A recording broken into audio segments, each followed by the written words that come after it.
Malamay kang marmol sa aking piske. Amoy floor wax at mamahaling pabangko ang hangin. Rinig ko ang pagtihil na makatakong sa paligid ko. Ang hapdingang sampal ay unti-unting gumagapang sa aking balat, ngunit mas nakakabingi ang katahimikan ng buong lobby ng Fee Holdings Tower. 10 minuto lang ang kailangan para mabago ang isang tadhana. 10 minuto para gumuho ang isang imperyo.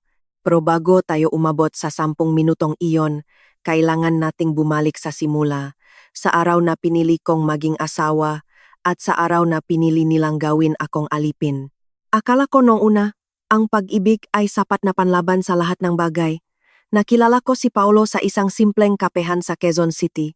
Isa siyang IT technician, tahimik, walang kibo. Palaging nakatingin sa kanyang telepono. Akala ko ang pananahimik niya ay tandangang kapayapaan, isang lalaking hindi mahilig sa gulo. Hindi ko alam na ang pananahimik niya ay hindi kapayapaan, kundi isang malalim at nakamamatay na karuwagan. Nang magpakasal kami, doon ko lang nalaman ang buong katotohanan. Si Paolo ay hindi lang isang simpleng IT technician. Siya ay isang tagapakmana ng Fee Holdings. Isang higanteng conglomerate na nakmamay-ari ng gagusali, bangko, at lupain sa buong Pilipinas. Ngunit sa loob ng kanyang pamilya, si Paolo ay walang boses. Siya ang anino. Siya ang lalaking pinili ang magtago sa likod ng mag-screen ng computer kaysa harapin ang mga halimaw sa kanyang sariling bahay. At nang dalhin niya ako sa kanilang mundo, ako ang naging bagong laruan ng mahalimaw na iyon. Ang unang beses kong tumuntong sa mansyon nila sa Forbes Park ay isang araw na nakaukit sa aking isipan. Ang napinto ay gawa sa mabigat na mahogani. Sa bawat sulok ay may makaantikong Santo Niño na tila nakatinghin at nanghusga sa bawat halaw ko. Ang hangin sa loob ngang bahay ay mabigat. Amoy lumang pera, pinatuyong bulaklak, at nakakasakal na kapangyarihan. Walang ingay mula sa labas ang nakakapasok sa loob ngang mapader na iyon. Sinalubong ako ni Doña Rosalinda, ang aking biyenan. Nakasuot siya ang perpektong puting silk na blusa. Ang kanyang maperlas ay kumikinang sa ilalim ng malaking chandelier. Ang boses niya ay malambot, mahina, ngunit bawat salita ay may dalang lason na unti-unting pumapatay sa iyong pagkatao. Tiningnan niya ako mula ulo hanggang paa, isang tingin na nakalkula sa halaga ng aking sapatos, ng aking damit at ng aking buong pagkatao, at sa kanyang paningin, ako ay walang halaga. Umupo kami sa sala. Inabutan niya ako ngang sa isang tasang porselana na mas mahal pa yata sa buong buhay ko. Sumimsim siya ngang, bago magsalita. Ang kanyang mamata ay malamig. "So, you are Marisol," sabi niya. Ang kanyang tono ay parang nakikipag-usap sa isang pulubi na humihingi ng limos. "Paolo told me, you grew up in Quezon City. How quaint. I suppose you are not used to this kind of setup." Hindi ako nakapagsalita. Pinilit kong ngumiti. Umaasang ito ay isang simpleng panimula lamang. Dito sa pamilya namin, Marisol, we value delikadesa. Patuloy ni Doña Rosalinda. We value loyalty. We protect our own. I hope you know how to blend in, Hija. Kasi sa totoo lang, outsiders usually do not last here. Lalo na yung mga walang may pagmamalaki kundi ang ganda lang. Nakangiti siya habang sinasabi iyon. Isang ngiting hindi umaabot sa kanyang mamata. Isang ngiting nagpapaalala sa akin na ako ay isang dayuhan sa kanilang kaharian. Tumingin ako kay Paolo. Naghihintay ako na ipagtanggol niya ako. Naghihintay ako na sabihin niyang ako ang pinili niya, na ako ang asawa niya. Ngunit nakatingin lang si Paolo sa kanyang telepono. Nag-scroll sa social media. Nagkukunwaring walang naririnig. Nagkukunwaring walang asawang pinapahiya sa kanyang harapan. Doon ko unang naramdaman ang lamig. Ang lamig na magiging kasama ko sa mga susunod na taon ng aking buhay. Ang konsepto ng pakikisama ay naging isang kadena sa aking lig. Kailangan kong makisama. Kailangan kong lunukin ang aking hiya dahil ako ang asawa, dahil ako ang piniling pumasok sa kanilang mundo. Ilang buwan matapos ang kasal, ipinasok ako ni Paolo sa Fee Holdings. Isa akong lisensyadong auditor. May karanasan ako sa pagbusisingang nga komplikadong financial records. Akala ko ay magagamit ko ang aking pinag-aralan.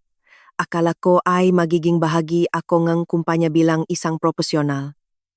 Ngunit isang malaking pagkakamali ang umasa sa pamilyang ito. Ang Fee Holdings Tower sa Bonifacio Global City ay isang higanteng gusali na gawa sa salamin at bakal. Pagpasok mo pa lang sa lobby, mararamdaman mo na ang bigat ng kompetisyon. Ang mga empleyado ay naglalakat ng mabilis, nakayuko, takot na makamali. Ang aircon sa buong gusali ay palaging nakatodo. Tila sinadyang palamigin upang patigasin ang mapusong nga taong nagtatrabaho ron. Sa tuktok ng food chain na ito ay si Katrina, ang kapatid ni Paolo, ang CEO ng kumpanya. Si Katrina ay ang perpektong imahengang isang mapang-aping pinuno. Palagi siyang nakasuot ng mga designer power suits. Ang kanyang matakong ay tumutunok na parang mabala sa pasilyo. Ang kanyang presensya ay nakdadala ang takot sa bawat empleyado. Kapag naglalakad siya, ang mataw ay tumatabi, walang gustong tumingin sa kanyang mamata. Sa unang araw ko sa opisina, ipinatawag niya ako sa kanyang kwarto. Ang kanyang opisina ay nasa pinakamataas na palapag, overlooking the entire city. Nakaupo siya sa kanyang malaking leather chair. Hindi man lang niya ako tiningnan nang pumasok ako. Patuloy lang siya sa paktip sa kanyang laptop. Marisol, tawag niya sa akin. Ang kanyang boses ay matalim at punong pagmamalaki. I saw your resume, auditor, cute. But here in my company, you start where I tell you to start. Inihagis niya ang isang makapal na folder sa aking harapan. Ang nga papel ay nakalat sa sahig. Can you just photocopy these files? Utos niya. I do not trust the interns. And please, make sure it is collated properly. Make yourself useful naman. Hindi yung nakaupo ka lang diyan at naghihintay ng sweldo. Tiningnan ko ang mga papel sa sahig. Mga simpleng resibo, mga dokumentong kayang gawin ng kahit sinong messenger. Katrina, I am a licensed auditor. Mahinahong kong sabi. I can help with the internal reviews. I can do more than just photocopy. Tumigil siya sa pagtype. Dahan-dahan siyang tumingin sa akin. Ang kanyang mamata ay puno ng pandidiri. Listen to me, you little social climber. Malamig niyang sabi. You are only here because my brother is too weak to say no to you. You are not an executive. You are not part of the board.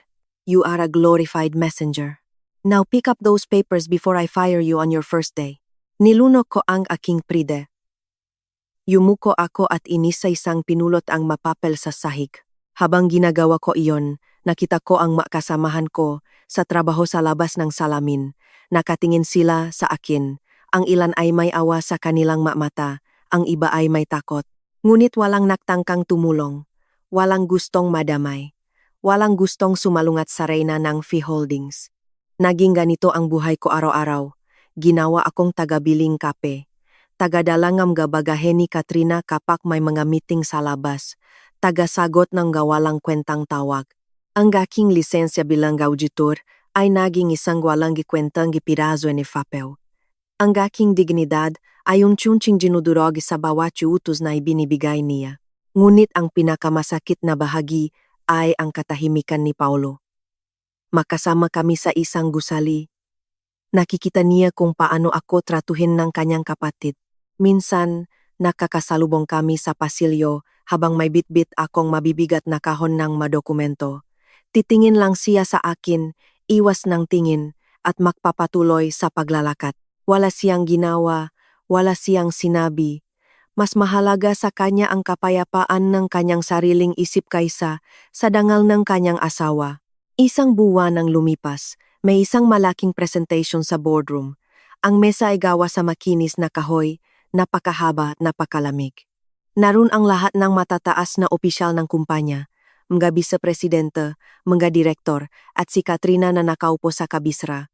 Dahil nakasakit ang isang senior auditor, ako ang naatasang mag-present ng financial audit ng isang maliit na subsidiary ng kumpanya. Ito ang unang pagkakataon na makakapagsalita ako bilang isang profesional. Nahanda ako ng maigi. Kabisado ko ang bawat numero, inaral ko ang bawat pahinang report, gusto kong patunayan sa kanila na hindi lang ako isang utusan. Tumayo ako sa harap ng malaking screen. Nagsimula akong magsalita. Ipinaliwanag ko ang mga financial projections, ang mga nudging kita, at ang mga nudging lugi ng subsidiary. Tahimik ang buong kwarto. Nakikinig sila. Naramdaman ko ang isang maliit na pag-asa sa aking dibdib, baka sakaling makita nila ang aking halaga. Ngunit bago pa man ako makatapos sa aking ikalawang slide, tumayo si Katrina. Inihampas niya ang kanyang kamay sa mesa. Ang lakas ng tunog ay umalingaw-ngaw sa buong boardroom. Stop. Just stop, sabi niya. Ang kanyang boses ay punong galit at pandidiri. Tiningnan niya ang mga executive sa paligid ng mesa. What kind of report is this? Are you all seeing this garbage? Lumingon siya sa akin. Ang kanyang mamata ay parang mapatalim na nakatutok sa aking lalamunan. Are you stupid, Marisol? Sigon niya sa harap ng lahat. Is this how they taught you in your cheap university? The projections are completely off. The math is wrong. You are wasting our time. Tiningnan ko ang screen. Tiningnan ko ang mga numero. Tama ang mga ito. Alam kong tama ang mga ito. Ngunit nang tingnan ko ang hawak niyang kopyang report, nakita ko na iba ang nakasulat doon. Pinalitan niya ang file bago ang meeting. Sinadya niyang baguhin ang mga numero upang magmukha akong tanga sa harap ng buong board. Ito ay isang sinadyang sabotahe, isang pampublikong pagbitay sa aking propesyon.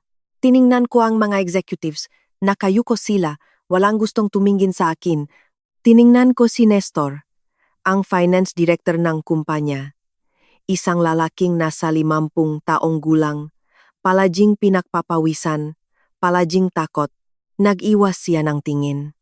Alam niyang tama ang original kong report, alam niyang sinasabotahe ako ni Katrina. Ngunit mas pinili niyang manahimik kaysa mawalan ng trabaho.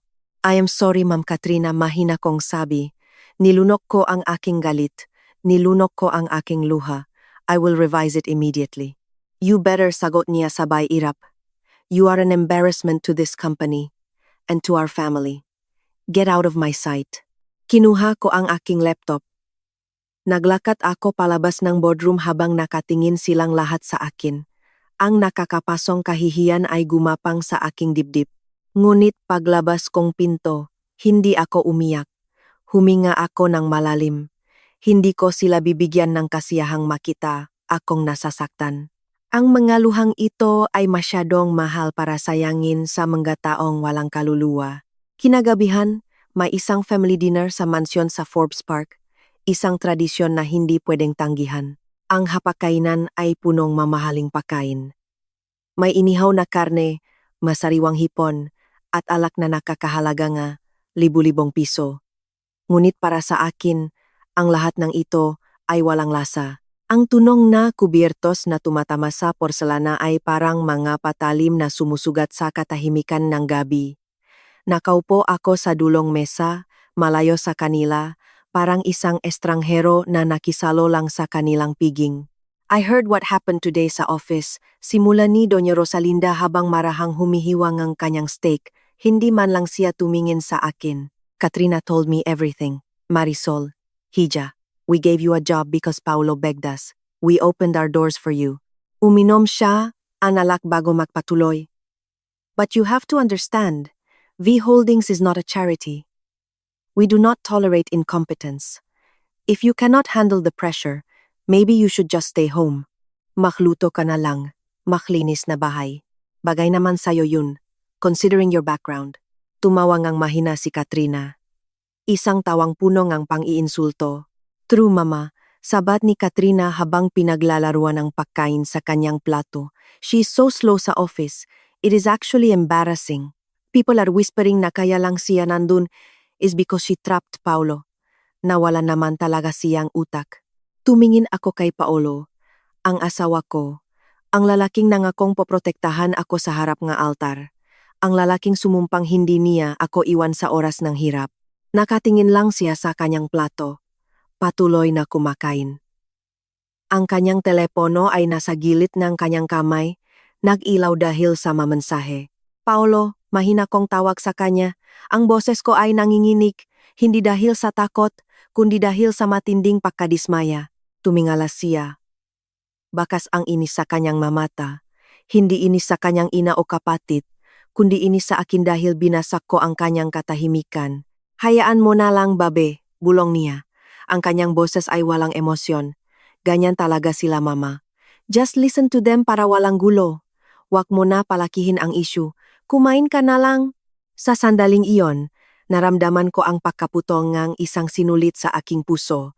Namatay ang huling patak ngang pagmamahal at respeto ko sa kanya. Napatunayan ko na mag-isa ako, wala akong kakampi sa bahay na ito, wala akong asawa. Ang meron lang ako ay ang aking sarili at ang aking walang hanggang pasensya. Hindi ako sumagot. Ipinagpatuloy ko ang pagkain. Nginuya ko ang bawat piraso ngang karne na parang nginungiya ko ang aking sariling galit. Hahayaan ko silang isipin na nanalo sila. Hahayaan ko silang isipin na nasira na nila ako. Lumipas ang malinggo. Ang pagpapahirap ni Katrina ay naging mas tahimik ngunit mas mapanganib. Hindi na niya ako sinisigawan sa harap ngang maraming tao. Sa halip, binibigyan niya ako ngang trabahong alam niyang ikakapahamak ko. Isang hapon, palubok na ang araw sa labas na nga higanteng salamin ng BGC. Ang kalangitan ay kulay kahel at pula, nagbibigay ng kakaibang liwanag sa loop ng malamig na opisina. Halos wala ng tao sa aming palapag. Ang mga empleyado ay naksiuyan na upang takasan ang nakakasakal na presensya ni Katrina. Naglilikpit na ako nga aking magamit nang biglang bumukas ang pinto ng opisina ni Katrina. Naglakat siya palapit sa aking desk. Ang tunog ng kanyang matakong ay mabagal at kalkulado. Nagbagsak siyang isang napakakapal na folder sa ibabaw ng aking mesa. Ang bigat ng folder ay lumikhang malakas na tunog na umaling-awngaw sa tahimik na kwarto. Process this, utos niya. Ang kanyang boses ay malamig at formal. It is a backdated contract for the new logistics supplier. Top secret. I need your signature as the internal auditor by tonight. Do not leave this building until it is done. Umalis siya ng walang dagdag na paliwanag. Bumalik siya sa kanyang opisina at isinara ang pinto. Tiningnan ko ang folder. Walang label. Walang pangalan ng kumpanya sa labas. Umupo ako at binuksan ang unang pahina. Bilang isang auditor, ang mga numero ay hindi lang basta numero para sa akin. Sila ay isang wika. Isang wika na nagsasabi ng katotohanan kapag ang matao ay nagsisinungaling. At ang manumerong nasa harap ko ngayon ay sumisigaw ngang isang napakalaking pandaraya. Sinimulan kong basahin ang madetalye. Ang ma-expenses para sa logistics ay pinalobo ng halos 300% kumpara sa normal na presyong merkado. Tiningnan ko ang mapangalan ng makumpanyang nakalista bilang supplier. Pamilyar ang mapangalan, ngunit nang i-check ko ang kanilang ma-address sa system, napagtanto kong lahat sila ay shell companies. Walang pisikal na opisina, walang mga empleyado, walang mga truck o sasakyan para sa logistics, mga kumpanyang gawa-gawa lamang sa papel. Tiningnan ko ang ma-purchase order. Ang mapirma nga mga manager na dapat nag-aproba nga matransaksyon ay halatang peke. Iba-iba ang stroke ng ballpen. Iba-iba ang diin. Ito ay hindi lang isang simpleng pagkakamali sa accounting. Ito ay isang malawakang embezzlement scheme. Milyon-milyong piso ang patagong ninanakaw mula sa kumpanya, inililipat sa mga pekeng account at pinapalabas na lehitimong gastos. Habang patuloy kong binabasa ang mga dokumento, naramdaman ko ang paglapit ng isang tao sa aking likuran. Lumingon ako at nakita ko si Nestor, ang finance director. Nakatayo siya sa gilid ng aking desk, palingalinga, takot na may makakita sa kanya. Ang kanyang mukha ay namumutla. Pinagpapawisan siya kahit napakalamig ng aircon sa opisina. Marisol, bulong niya. Ang kanyang boses ay nanginginig. Tumingin siya sa folder na hawak ko at napalunok. Wag mo nabusisiin yan. Just sign it. Please. Pirmahan mo na lang at umuwi ka na. Tiningnan ko siya sa mamata. Nakita ko ang matinding takot sa kanyang kaluluwa. Sir Nestor, mahina kong sagot. Peke ang manumerong ito. Peke ang makumpanyang ito. Milyon-milyong piso ang nawawala. Kung pipirmahan ko ito bilang internal auditor, ako ang nagpapatunay na tama ang lahat ng ito. Ako ang mananagot. Ako ang makukulong kapag pumutok ito. Napapikit si Nestor. Pinunasan niya ang pawis sa kanyang nugamit ang nanginginig niyang kamay. Galing sa taas yan, Marisol, pabulong niyang paliwanag. Kay Katrina, matagal na nilang ginagawa yan. Kung hindi mo pipirmahan, wawasakin nila ang buhay mo. Ginagawa kanilang scapegoat. Ikaw ang isasakripisyo nila kapag naka-audit mula sa labas. Hinawakan niya ang gilid ng aking mesa. Wala kang laban sa kanila, Marisol. Pamilya sila. Ikaw ay outsider lang. Pumirma ka na lang at magbulak-bulagan, parang awa mo na. Huwag mo nang idamay ang sarili mo sa gulo nila. Tumalikot siya at mabilis na naglakad palayo. Halos tumakbo siya papunta sa elevator. Iniiwan akong mag-isa sa gitna ng isang bitag na matagal na nilang inihanda para sa akin. Tiningnan ko muli ang madokumento. Naintindihan ko na ngayon kung bakit nila ako ipinasok sa kumpanya. Naintindihan ko na kung bakit nila ako pinahirapan, pinababa ang tingin sa sarili at inilayo sa lahat. Hindi nila ako kinuha para maging auditor. Kinuha nila ako para maging pananggalang. Isang taong madaling itapon. Isang taong walang kapangyarihan na sasalo sa lahat ng kasalanan ni Katrina kapag dumating ang araw ng paniningil. Gabi na. Patay na ang karamihan nimga ilaw sa buong palapag. Ang tanging maliwanag ay ang opisina ni Katrina sa dulong mi pasilyo. Ang lamig ng aircon ay nanunuot sa aking mga buto. Ngunit ang aking isip ay nag-apoy sa galit at determinasyon. Kinuha ko ang folder. Naglakad ako papunta sa kanyang opisina. Bukas ang pinto. Nakaupo siya sa kanyang leather chair. Umiinom ngang kape mula sa isang mamahaling tasa. Nakangisi siya nang makita niya akong pumasok. Well, tanong niya. Ang kanyang boses ay punong kayabangan. Is it done? Did you sign it? Nilapak ko ang mabigat na folder sa ibabaw kanyang makinis na mesa. Tiningnan ko siya ng diretso sa mga mata. Hindi ko ito pipirmahan, Katrina, matigas kong sabi. Ang aking boses ay hindi nanginginig, walang takot, walang pag-aalinlangan. Peke ang makumpanyang ito, ninanakaw mo ang pera ng kumpanya. Hindi ako magiging kasapwat sa pagnanakaw mo. Nawala ang ngisi sa mukha ni Katrina, ibinaba niya ang kanyang tasa. Ang tunong ng porselana na tumama sa salamin ay matalim. Ang kanyang mga mata ay nanlisik. Tumayo siya ng dahan-dahan. Ipinatong niya ang kanyang dalawang kamay sa mesa at inilapit ang kanyang mukha sa akin. Who do you think you are? Madin niyang sabi. Ang bawat salita ay punong lason. You are nothing, Marisol. Isa ka lang patay gutom mula sa Quezon City na nakapasok sa pamilya namin dahil sa awa. You are a nobody. Itinuro niya ang mga dokumento. Sign the damn paper or you are fired. And trust me, I will make sure Paolo divorces you tomorrow. You will walk out of this family with absolutely nothing. Wala kang pera, wala kang pangalan, wala kang laban. Sisirain ko ang buhay mo hanggang sa magmakaawa ka sa kalsada. Tiningnan ko ang madokumento sa mesa, sa pinakahuling pahina, sa ilalim ng lahat ng mga pekeng pirma, nakita ko ang isang pangalan na hindi ko inaasahang makita. Ang pangalan ng taong orihinal na nag-apruba ng pondo para sa Logistics Department. Chairman Vicente.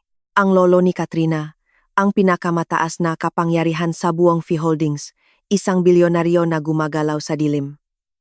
Ang taong kinatatakutan ng lahat, maging ni Doña Rosalinda. Ngunit may isang malaking lihim na hindi alam ni Katrina. Isang lihim na hindi alam ng buong pamilya nila. 4 na taon na ang nakalipas, bago pa man ako makilala ni Paolo, nagtrabaho ako bilang isang independent auditor para sa isang malaking bangko. At sa isang pagkakataon, natuklasan ko ang isang pagkakamali sa sistema na muntik nang magpabagsak sa buong imperyo ni Chairman Vicente. Itinama ko ang pagkakamaling iyon ng walang hinihinging kapalit. Iniligtas ko siya mula sa isang iskandalo na sana ay sumira sa kanyang pangalan. Dahil doon, may utang na loob siya sa akin. Isang utang na hindi niya kailanman nakalimutan. Isang utang na sinabi niyang babayaran niya sa oras na kailanganin ko. Ngumisi si Katrina. Kinuha niya ang isang mamahaling gold na ballpen at inilapit ito sa aking kamay. Sign it. Now, utos niya. Ang kanyang boses ay punong tagumpay. Akala niya ay nanalo na siya. Akala niya ay tuluyan na niya akong nabali. Tiningnan ko ang ballpen. Tiningnan ko ang mukha ni Katrina na puno ng kayabangan at kasamaan. Ang aking kamay ay lumutang sa ibabaw ng papel. Naramdaman ko ang bigat ng lahat ng pang-iinsulto, ang lahat ng panliliit ni Doña Rosalinda, ang lahat ng katahimikan at karuwagan ni Paolo, ang lahat ng luhang pinigilan ko sa loop ng maraming buwan. Huminga ako ng malalim, ang hangin sa opisina ay tila tumingil. Sa halip na kunin ang balpen, ibinaba ko ang aking kamay. Tiningnan ko si Katrina nang may malamig na ngiti. Dumukot ako sa aking bag at kinuha ko ang aking telepono. Panahon na para pasabugin ang imperyo. Tiningnan ko ang balpen. Tiningnan ko ang mukha ni Katrina na punong ng kayabangan at kasamaan. Ang aking kamay ay lumutang sa ibabaw ng papel. Naramdaman ko ang bigat ng lahat ng pang-iinsulto, ang lahat ng panliliit ni Doña Rosalinda, ang lahat ng katahimikan at karuwagan ni Paolo, ang lahat ng luhang pinigilan ko sa loop ng maraming buwan. Huminga ako ng malalim. Ang hangin sa opisina ay tila tumingil. Sa halip na kunin ang balpen, ibinaba ko ang aking kamay. Tiningnan ko si Katrina nang may malamig na ngiti. Dumukot ako sa aking bag. At kinuha ko ang aking telepono. Panahon na para pasabugin ang imperyo. Pinindot ko ang manumero sa screen ng aking telepono. Isa-isa. Mabagal. Tiyak. Ang malamlam na liwanag mula. Sa aking screen ay tumama sa aking mukha. Tumawa si Katrina. Isang tawang puno ngang pangungutya at kawalang-galang. Umiling siya habang nakatingin sa akin na parang isang baliw na nawalan ng katinuan. "What are you doing?" tanong niya. Ang kanyang boses ay matinis at puno ng inis. "Are you calling Paulo? Oh my God, Marisol, you are so pathetic. You think my brother will save you? He is probably playing video games right now. He does not care about you. He never cared about you." Hindi ako sumagot. Ipinagpatuloy ko ang pagpindot sa manumero. Kabisado ko ang numerong ito. 4 na taon ko itong itinago sa aking isipan. 4 na taon mula nang iligtas ko ang may-ari ng numerong ito mula sa isang pagkakamali na sana ay sumira sa kanyang buong pagkatao. Inilagay ko ang telepono sa aking tainga. Nakring ito, 1 beses, 2 beses. Humalukip-kip si Katrina. Sumandal siya sa kanyang mamahaling silya. "Go ahead, cry to your husband. Tell him his sister is mean to you. Let us see if he even picks up the phone. You are wasting my time, Marisol. Sign the paper or get out." Sa ikatlong pakring, may sumagot. Isang malalim at garalgal na boses. Isang boses na nakdadala ng kapangyarihan na hindi kayang pantayan ng sinuman sa gusaling ito. "Hello," sabi ng boses sa kabilang linya. Tiningnan ko si Katrina ng diretso sa kanyang mamata. Ang aking boses ay kalmado, walang bakas ng takot, walang bakas ng pag-alinlangan. "Chairman Vicente." Sabi ko, "Ako po ito, si Marisol." Nawala ang ngisi sa mga labi ni Katrina. Ang kanyang mabraso na nakahalukip-kip ay unti-unting bumaksak sa kanyang tagiliran. Ang kanyang nga mata ay nanlaki.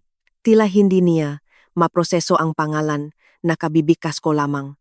"Marisol," sagot ni Chairman Vicente. Ang kanyang tono ay nakbago, naging mas formal, naging mas seryoso. "Matagal na tayong hindi nag-usap. Ano ang kailangan mo?" "Nasa opisina po ako ngang iyong apo," sagot ko. Ang bawat salita ko ay malinaw at mabagal upang marinig ni Katrina ang lahat. Pinipilit niya akong pirmahan ng isang backdated na kontrata para sa isang bagong logistics supplier. Ngunit bilang isang auditor, nakita ko po na ang mga kumpanyang nakalista ay mga shell companies lamang. Walang opisina, walang operasyon, natahimik ang kabilang linya. Ngunit alam kong nakikinig siya.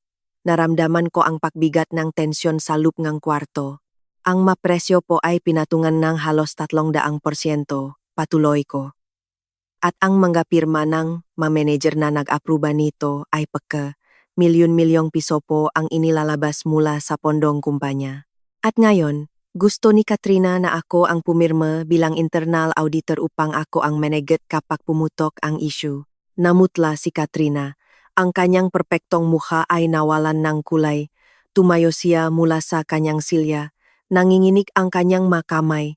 Sinubukan niyang magsalita ngunit walang lumabas na boses mula sa kanyang lalamunan. "At ang pinakamalaking problema po, Chairman," dagdag ko, habang hindi inaalis ang tingin kay Katrina, Ang orihinal na dokumento na ginamit upang simulan ang pondong ito ay may pirma ninyo.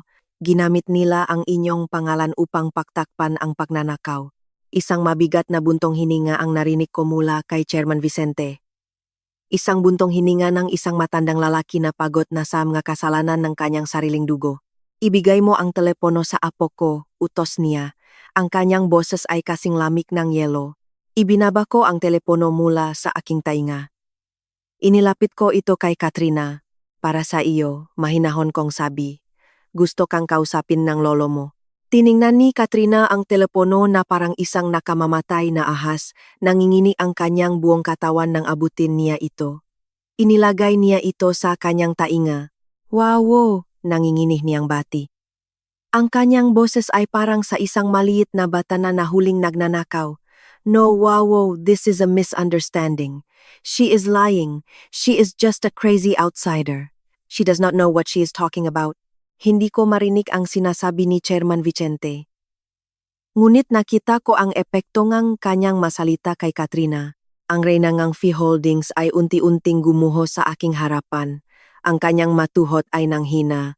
Napaupo siya pabalik sa kanyang silya. Ang kanyang mamata ay napunong luhang takot. Wow, please, let me explain. Pagmamakawan niya. I did it for the company. I did it to secure our assets. Please, wow, do not do this. Ibinaba ni Katrina ang telepono. Patay na ang linya. Tiningnan niya ako. Wala na ang kayabangan, wala na ang pandidiri. Ang natira na lamang ay purong takot at kawalan ng pag-asa. Kinuha ko ang aking telepono mula sa kanyang nangingini na kamay. Kinuha ko rin ang aking bag, tumalikot ako at naglakad palabas ng kanyang opisina. Hindi ko na siya nilingon. Iniwan ko siyang mag-isa sa dilim ng kanyang sariling kasakiman. Kinabukasan, ang araw ay sumikat sa Bonifacio Global City. Ang mga sinangang araw ay tumama sa mga salamin ng Fee Holdings Tower. Ngunit sa loop ng gusali, ang lamig ay mas matindi kaysa kahapon. May isang kakaibang kaba na bumabalot sa bawat palapag. Pagpasok ko sa lobby, napansin ko ang ngatingin ng matao. Hindi na ito ngatingin ng awa o pandidiri. Ito ay matingin ng pagtataka. May mga bulong-bulungan na kumakalat. May malaking mangyayari at alam nilang bahagi ako nito. Umakyat ako sa pinakamatas na palapag. Ang palapag kung saan matatagpuan ang executive boardroom. Pagbukas ng pinto ng elevator, nakita ko ang mga security guard na nakatayo sa labas ng boardroom. Ang mga sekretarya ay nagmamadali. Ang mga direktor ay isa-isang pumapasok. Ang kanilang mga mukha ay seryoso at punong kaba. Pumasok ako sa loob ng boardroom. Ang malaking mesa na gawa sa makinis na kahoy ay napapalibutan ng mga pinakamakapangyarihang tao sa kumpanya. Sa dulong mesa, sa kabisera, nakaupo si Chairman Vicente. Isang bihirang pakakataon na bumaba siya mula sa kanyang tagong opisina. Ang kanyang presensya ay nagbigay ng nakakasakal na bigat sa buong kwarto. Ang kanyang buhok ay puting-puti. Ngunit ang kanyang mamata ay matalas na parang sa isang agila. Sa kanyang kanan ay nakaupo si Doña Rosalinda, ang aking biyenan, nakasuot siyang itim na damit. Ang kanyang mukha ay punong pakalito at takot. Hindi niya alam kung bakit ipinatawag ang biglang pagbupulong na ito. Wala si Paolo. Tulad ng inaasahan. Pinili niyang magtago.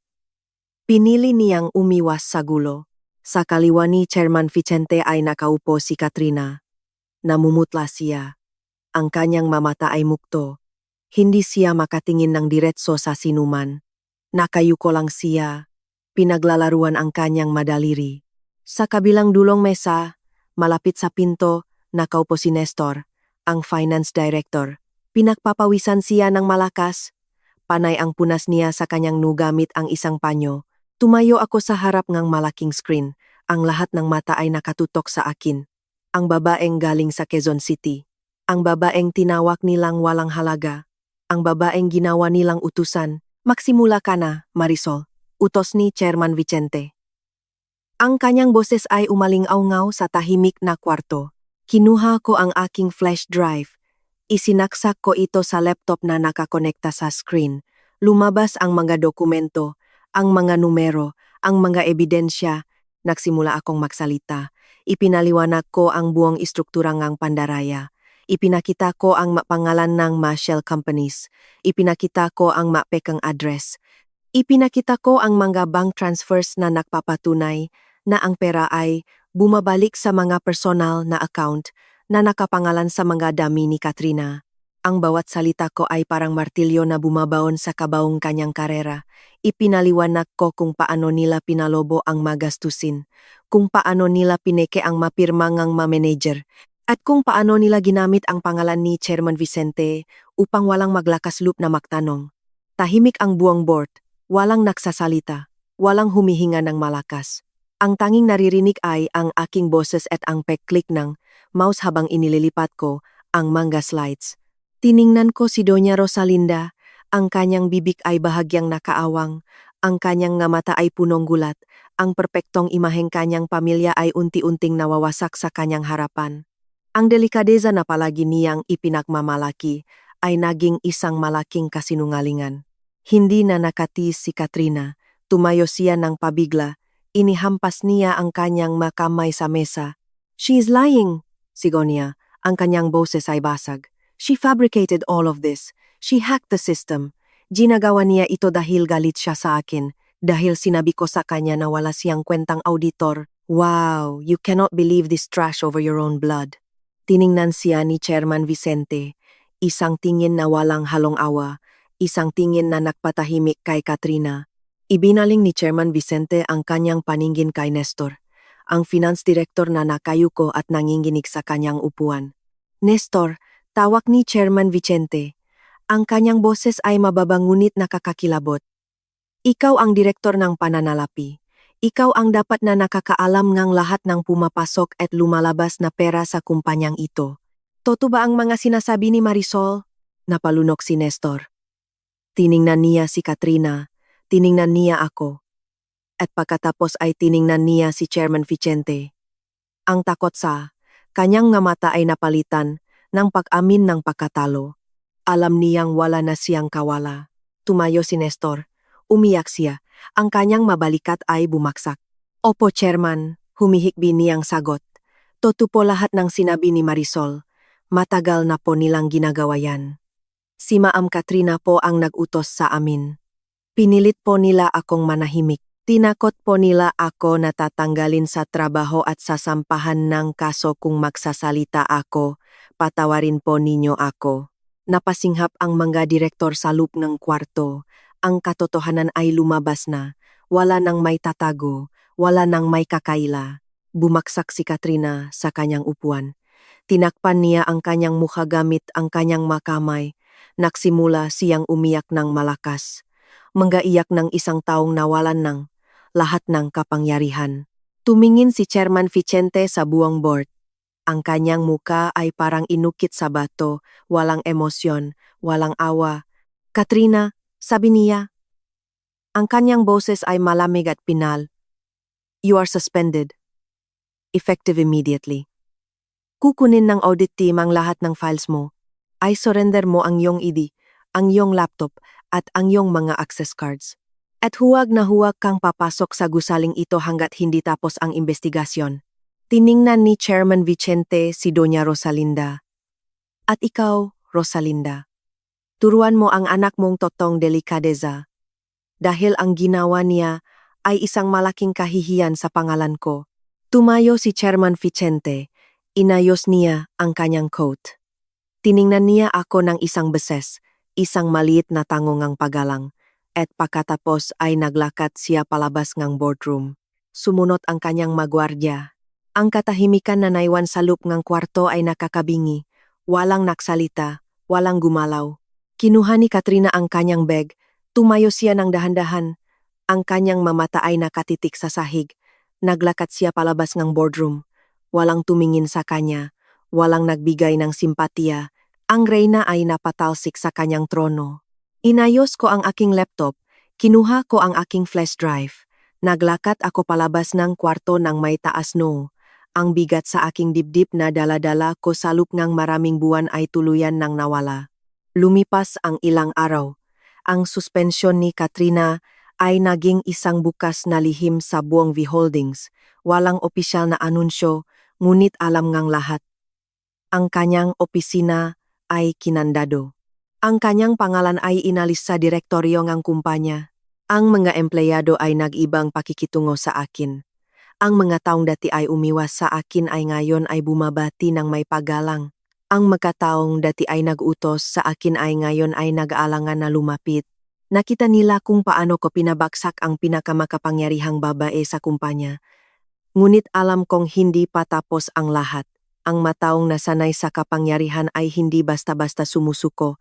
Kapag sila ay nasusukol, sila ay nagiging mas mapanganib, sila ay nagiging halimaw. Biyernes ng hapon, rush hour, ang lobby ng BGC Tower ay puno nga na tao, mga empleyadong nakmamadaling umuwi. Mga executive na nag-abang ng kanilang masasakyan. Mga security guard na nagbabantay sa mga turstile. Naglalakad ako patungo sa exit. Ang tunog nga aking masapatos ay sumasabay sa ingay ng paligid. Amoy floor wax at mamahaling pabango ang hangin. Ang malamig na aircon ay humahampas sa aking balat. Malapit na ako sa malaking pinto na gawa sa salamin nang biglang may humarang sa aking daan. Si Katrina, hindi siya nakasuot ng kanyang perpektong designer power suit. Nakasuot siya ng isang simpleng damit na lukot. Ang kanyang buhok ay magulo. Ang kanyang nga mata ay mapula at punong put. Wala na ang kanyang formalidad. Wala na ang kanyang pagiging edukada. Siya ay isang taong nawalan ng katinuan. Tumigil ang matao sa paglalakat. Ang mga matang lahat ay napunta sa amin. Ang ingay sa lobby ay unti-anting namatay. Ikaw! Sigaw ni Katrina. Ang kanyang boses ay umalingaw-ngaw sa buong ground floor. Itinuro niya ako gamit ang kanyang nanginginig na daliri. Sinira mo ang buhay ko. Sinira mo ang pamilya ko. Nanatili akong kalmado. Tiningnan ko siya ng walang emosyon. Umuwi ka na, Katrina. Pinapahiya mo lang ang sarili mo. Wala akong pakialam. Sigaw niya pabalik. Lumapit siya sa akin. Ang kanyang hininga ay amoy alak. Kinuha mo ang lahat sa akin. Isa kang linta. Isa kang patay gutom na sumira sa lahat ng pinahirapan ko. Ang mga security guard ay nagsimulang lumapit, ngunit nag-alangan silang hawakan siya. Siya pa rin ang apo ng may-ari. Siya pa rin ang dating CEO. Hindi ko kinuha ang kapangyarihan mo, Katrina, mahinahon kong sagot. Ikaw ang sumira sa sarili mo.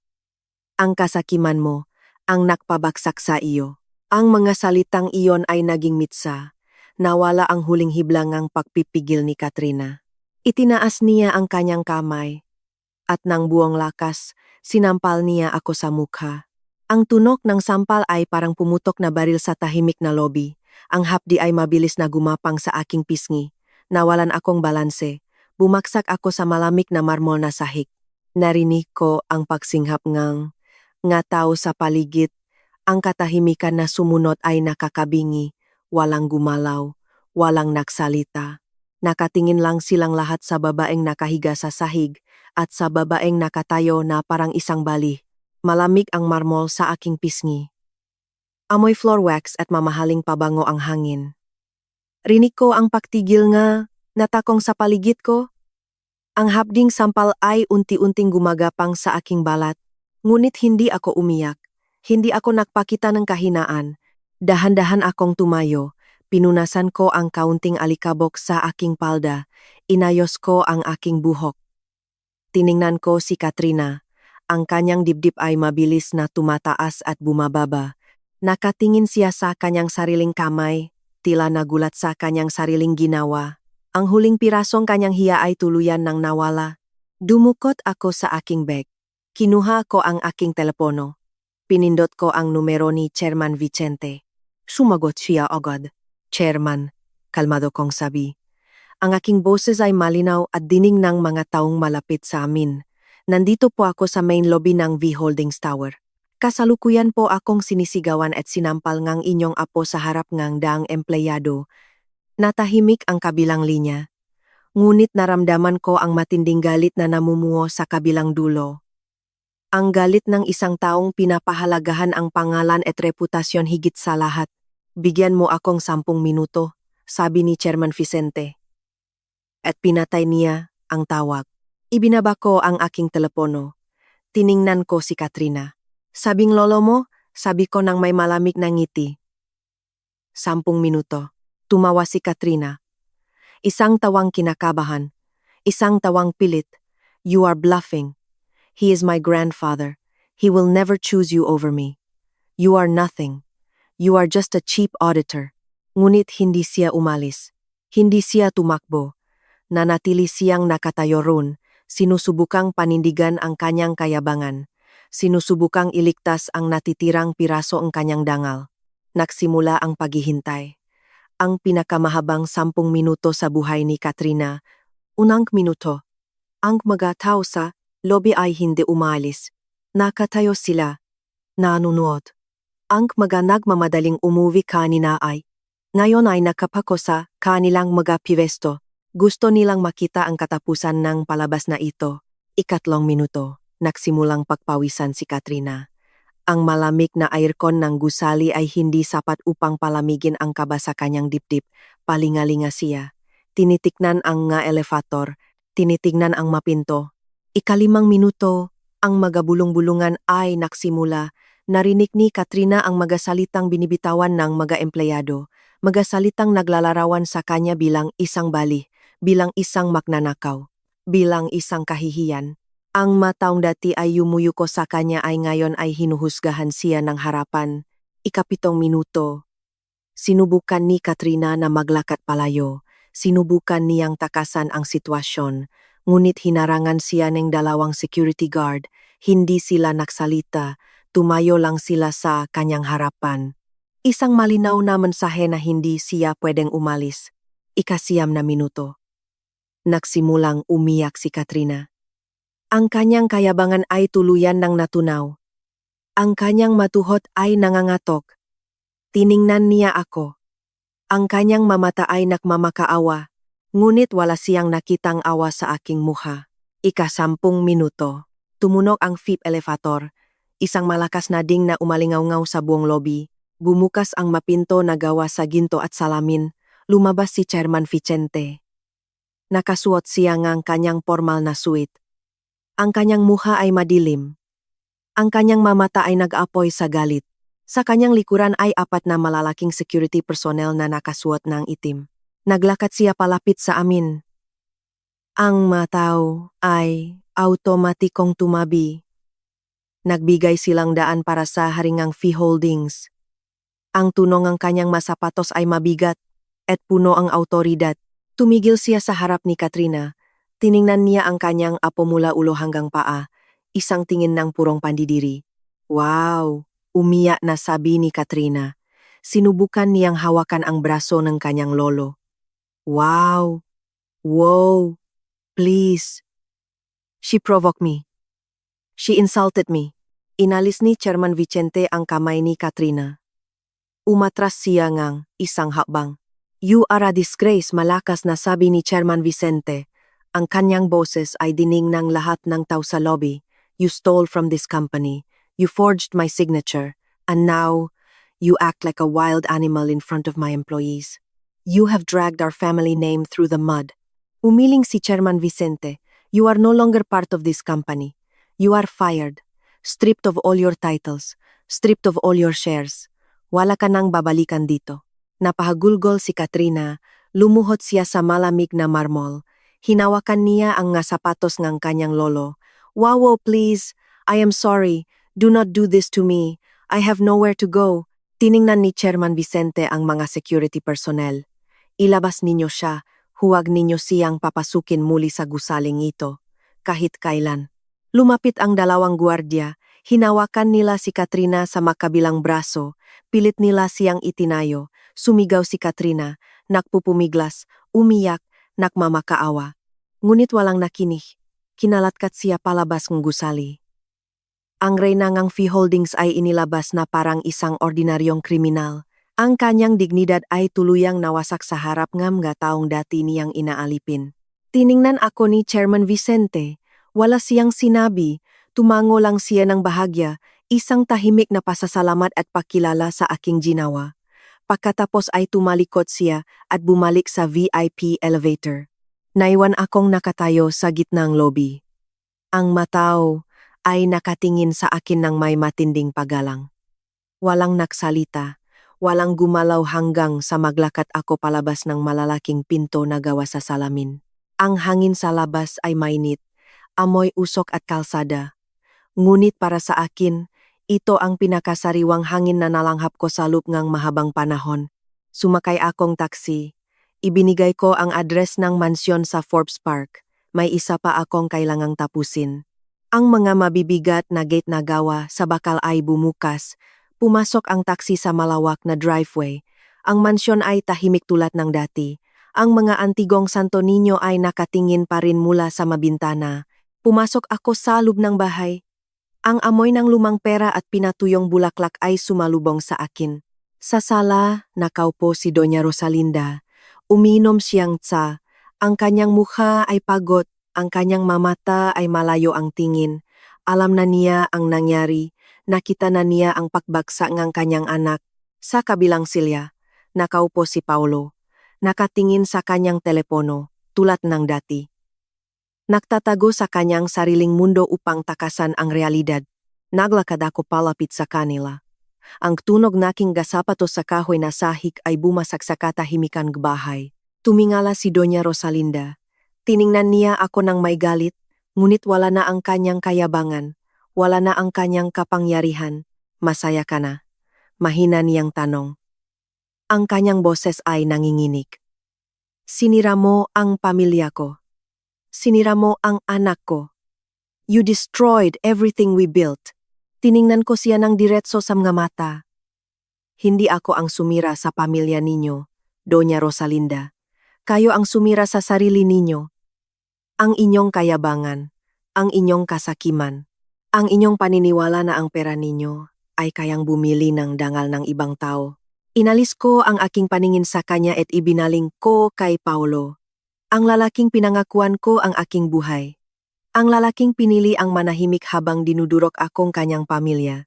Paulo, tawag ko sa kanya. Tumingala siya mula sa kanyang telepono. Ang kanyang mamata ay puno ng takot. Takot sa komprontasyon. Takot sa katotohanan. Marisol, please, bulong niya. Huwag na nating palakihin ito. Pwede naman nating ayusin ito. Pwede tayong magsimula ulit. Umiling ako. Hinubad ko ang aking wedding ring, ang singsing na gawa sa ginto at diamante, ang singsing na naging kadena sa aking kalayaan. Inilapa ko ang singsing sa ibabawang glass table. Ang tunog ng metal na tumama sa salamin ay matalim at pinal. Wala na tayong ayusin, Paulo, malamig kong sabi, dahil wala naman talagang tayo. Naging asawa mo ako sa papel, ngunit kailanman ay hindi mo ako ipinagtanggol. Ang pananahimik mo ay mas masakit pa kaysa sa mga pang-iinsulto ng ina at kapatid mo. Isa kang duwag. At hindi ako mabubuhay kasama ang isang lalaking walang bayak para panindigan ang kanyang asawa. Hindi siya nakasagot. Yumuko siya. Bumalik ang kanyang paningin sa sahig. Ang huling patunay ng kanyang karuwagan. Tiningnan ko si Doña Rosalinda sa huling pagkakataon. Aalis na ako. Ipadadala ko na lang ang mapapeles ng annulment sa inyong abogado. At huwag kayong mag-alala, wala akong kukunin ni isang kusing mula sa inyong yaman, dahil ang pera ninyo ay kasing dumi ng inyong makaluluwa. Tumalikot ako, naglakad ako palabas ng mansyon. Ang mga mabibigat na pinto na gawa sa mahogani ay sumara sa aking likuran, isang malakas na tuno na nahudyat ng pagtatapos ng aking pagkakakulong. Naglakad ako sa kalsada ng Forbes Park. Ang mga puno ay sumasayaw sa ihip ng hangin. Ang kalangitan ay nakukulay kahel at pula, palubog na ang araw. Akalang marami, ang pananahimik ay tanda ng pagpapasakop. Akala nila, kapag hindi ka lumalaban, ikaw ay mahina, kapag tinatanggap mo ang mapang-insulto. Ngunit hindi nila alam na ang pananahimik ay isang sandata. Ito ay isang pagkakataon upang magmasid, upang mag-ipon ng lakas, upang hanapin ang kahinaan ng iyong makalaban. Ang tunay na kapangyarihan ay wala sa apelyido na dala mo, wala ito sa damingang para sa iyong bangko, wala ito sa silyang inupuan mo sa isang malamig na opisina. Ang tunay na kapangyarihan ay nasa tapang na tumayo, ang tapang na sabihing tama na, ang tapang na tumangging dalhin ang makasalanan ng ibang tao. 10. 10 minuto lang ang kinailangan upang pabagsakin ang isang imperyo. Ngunit ang kalayaang nakuha ko mula rito ay panghabang buhay.